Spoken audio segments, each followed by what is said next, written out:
जुराब ले लो सर्दियों के लिए। मम्मी जी यहाँ पे? अरे मम्मी, मम्मी क्या हालत बना रखी है आपने अपनी। अरे मम्मी जी क्या हाल बना रखा है आपने अपना ये सब कुछ क्या कर रहे हो? कुछ समझ नहीं आ रहा, आप बताओगे कुछ? बेटा मैं जो भी कर रही हूँ ना, मुझे करने दो। आप लोग जाओ यहाँ से, जाओ आप। मैं आप लोगों को नहीं जानती, जाओ आप लोग। देखो मम्मी, हम ऐसे नहीं जाने वाले हैं, और आपको इस हालत में छोड़ के मैं ऐसे कैसे चली जाऊं? मैं आपकी बेटी हूँ, मेरा भी तो कोई फर्ज होगा ना आपके प्रति। ऐसा नहीं हो सकता। आप जब तक मुझे नहीं बताओगे ना, तब तक मैं यहाँ से हिलने वाली नहीं हूँ, चाहे रात हो जाए। हाँ मम्मी जी, साक्षी बिल्कुल ठीक कह रही है। आप पहले बताओ कि आप ये सब कुछ क्यों कर रहे हो, और वैसे भी अगर किसी रिश्तेदार वगैरह ने देख लिया तो कितनी बेइज्जती हो जाएगी हमारी। क्या सोचेंगे कि उनका दामाद खुद इतना करोड़पति है और उनकी सास यहाँ पे ये जुराब वगैरह बेच रही है। देखिए दामाद जी, आप हमसे बहस मत कीजिए। हम जो कह रहे हैं मेरी बात मानिए। आप दोनों जाइए यहाँ से, आपकी भी बेइज्जती हो जाएगी। अगर आप मुझको माँ जी कहेंगे तो आप जाओ यहाँ से, जाओ। अरे आप कैसी बातें कर रही हैं? हमारी बेइज्जती? मैं शराब देती हूँ तेरी माँ मर जाएगी। अगर आपने वीडियो को लाइक और चैनल को सब्सक्राइब नहीं किया तो।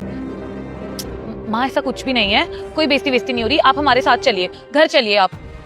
मम्मी जी आप जब तक कुछ बताओगे नहीं। साक्षी क्या चल रहा है सब? हाँ समझ में तो मुझे भी नहीं आ रहा। आपको ऐसे रोड पे देख के ना मुझे बिल्कुल अच्छा नहीं लग रहा। मुझे सच्चाई बताओ, हुआ क्या है? बेटी, दामाद जी, आप सच्चाई जानना चाहते हैं ना, तो सुनो।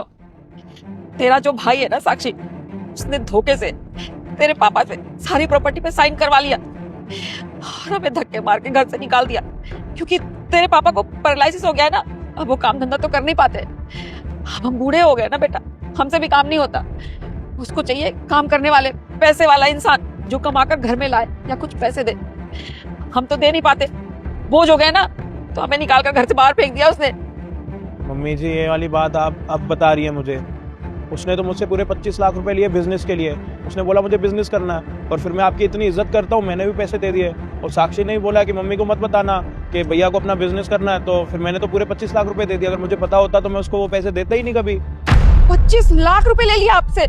देखा देखा कितना लालची है वो। हमसे भी सारी प्रॉपर्टी अपने नाम करवा ली, और दामाद जी से भी 25 लाख रुपए ले लिए। दामाद जी एक बार पूछ तो लिया होता हम लोगों से।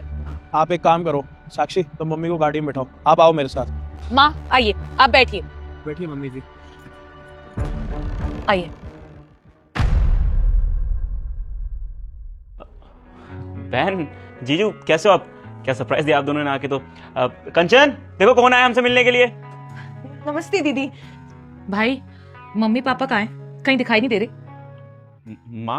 माँ तो तुमने बताया नहीं माँ कहाँ गई है? मैंने से बोला था कॉल करके आपको इन्फॉर्म करने के लिए।